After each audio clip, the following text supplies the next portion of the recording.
मेरे घर की रैकी कैसे हो रही है वो मैं आपको दिखा रहा हूँ। आप इसको देखने का प्रयास कीजिए। और इन्होंने ही मेरे फोटो को, मेरे घर की फ़ोटो को भेजा। मेरे शांति भवन जा रहा है, ये लड़का वहाँ से रैकी कर रहा है, फ़ोटो भेज रहा है वहाँ। जेडीयू के एक महासचिव हैं और कुछ सिस्टम के पदाधिकारी हैं जो लगातार पप्पू यादव के पीछे पड़े। मैं ये जो जीएसटी कमिश्नर लोग हैं, ये लोग समझिए कि आतंक मचा के रखे हैं। 1 करोड़ रुपया महीना कमा रहे हैं। नमस्कार, मैं हूं फलक सिंह और आप देख रहे हैं आगाज एक्सप्रेस। बिहार के सांसद, बिहार पूर्णिया के सांसद पप्पू यादव एक बार फिर से चर्चाओं के घेरे में है। उन्होंने एक प्रेस वार्ता करते हुए, प्रेस मीडिया को संबोधित करते हुए बिहार को जो तोहफा मिला है एयरपोर्ट के, बिहार में पूर्णिया में एयरपोर्ट बनने जा रहा है, ये तोहफा जो बिहार के वासियों को मिला है, उन्होंने ये खुशी साझा करते हुए केक काटा है। आप केक काटता हुआ वीडियो, आइए पहले आपको दिखाते हैं किस तरीके से पप्पू यादव जी केक काट रहे हैं और अपनी खुशी और जो तमाम बड़े मुद्दे जो है बिहार में, जो मसले जो बिहार में है, हाईवे का, रोड, सड़कों की, इस तमाम मसलों पर भी बात करते हुए पप्पू यादव जी नजर आ रहे हैं। पहले आइए जानते हैं, देखते हैं इस वीडियो में। सेलिब्रेशन पूर्णिया की जनता के लिए, पूर्णिया की विक्ट्री के लिए, वादे के लिए। दोनों मिले नहीं, आपने एक टच कराते हुए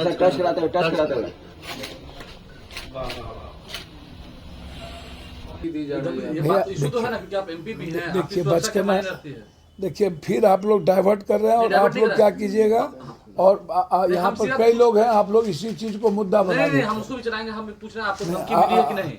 भैया, धमकी तो डेली मिलती है, उसको हम क्या करें। आज भी मिली है। अभी ये सुनाना नहीं है। देखिए, ये मेरे घर की फ़ोटो कल भेजी गई है और ये है मुझे।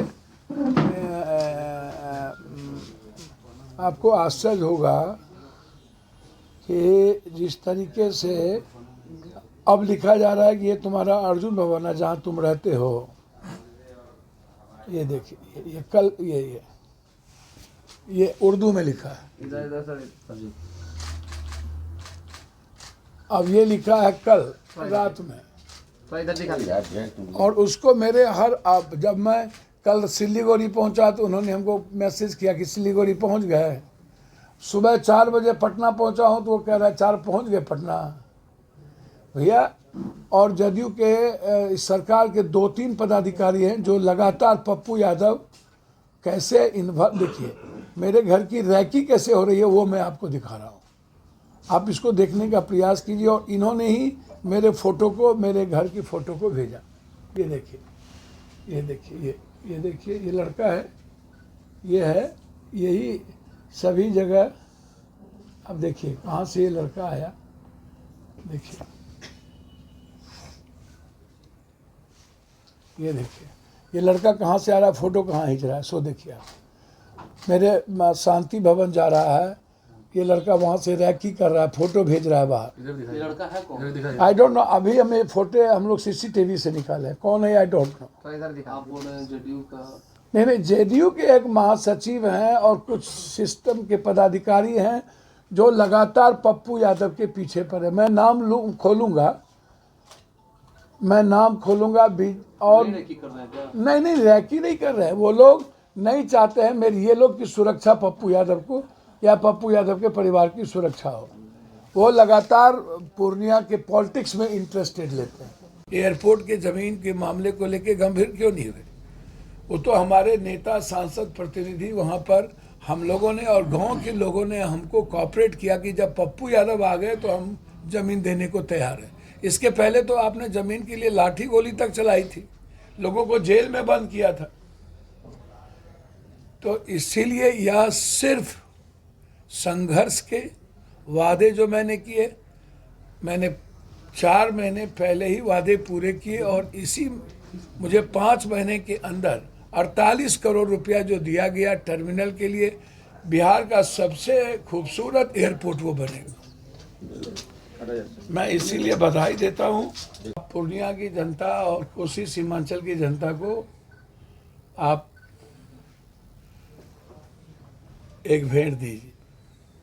लगातार 7 बार सदन में यह मामले उठे और 5 बार हम मंत्री जी से मिले। मैं सबको धन्यवाद दूंगा। धन्यवाद देने में कंजूसी मैं नहीं रखता हूँ। मैं नीतीश जी को भी धन्यवाद दूंगा व्यक्तिगत तौर पर, नरेंद्र मोदी जी को भी, मंत्री जी को भी। मैं लेकिन सबसे ज़्यादा धन्यवाद मैं पूर्णिया की जनता को दूंगा कि 20 साल जब पप्पू यादव नहीं थे, 20 साल पहले मैंने वहाँ जब शहनबाज हुसैन जी मिनिस्टर थे, शरद यादव जी, रूढ़ी जी, तो लगातार हमारी लड़ाई चल रही थी और हम लोगों ने प्लेन शुरू किया था, चार्टर प्लेन। चार्टर प्लेन के बाद बंद हो गई, सपने खत्म हो गए। 10 साल 11 साल हमारे देश के प्रधानमंत्री रहे, डबल इंजन की सरकार रही, एक बार भी एयरपोर्ट की चर्चा सदन और सदन के बाहर नहीं हुई। सिर्फ पूर्णिया की जनता ने किया। केक काट के बाइटें देते हैं। चुनाव जीतने के बाद जब लगातार हमारे वादे सदन के बाहर शुरुआत हुई हमारा संघर्ष, तो उसमें सबसे पहला मुद्दा था मुझे एयरपोर्ट, दूसरा था बाढ़ से मुक्ति, तीसरा था NH, चौथा था रेलवे, 5वां था भ्रष्टाचार। तो एक बात बिल्कुल क्लियर है कि हमने पहला वादा, हम तो कई वादे जीत गए। हम तो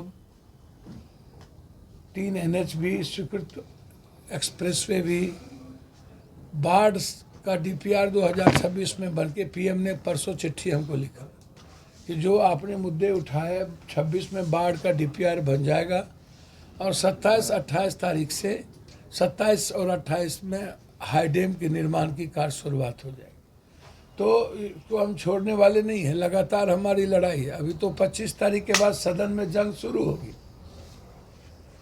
बिल्कुल महाभारत होगा। और वो महाभारत होगा GST, सहारा और बंद पड़े फैक्ट्री को लेके।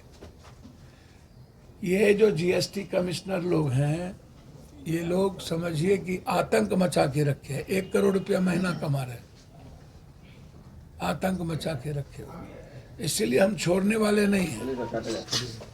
अब ये जो विक्ट्री है, ये विक्ट्री जनता की विक्ट्री है, उसके लिए ये केक कट रही है पूर्णिया की जनता, आवाम। और मैं एक बात आग्रह अंत में ज़रूर करूँगा कि जो लोग कभी कभी कुछ पोस्ट करते हैं, मुझे उनसे पूछना चाहूँगा कि 20 साल पप्पू यादव नहीं थे तो फिर आपने एक बार भी एयरपोर्ट की चर्चा क्यों नहीं की, एक बार भी सदन में चर्चा क्यों नहीं की, ये आप हमको बताइए।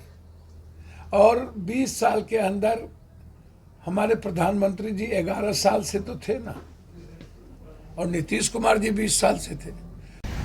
जैसा कि आपने देखा, पप्पू यादव जी ने अपनी खुशी इजहार करते हुए केक काटा है। साथ ही में मीडिया को संबोधित करते हुए उन्होंने ये भी स्पष्ट कहा है कि उन्होंने जो वादा किया था पूर्णिया की जनता से, पूर्णिया के आवाम से, उन्होंने वो वादा पूरा किया है।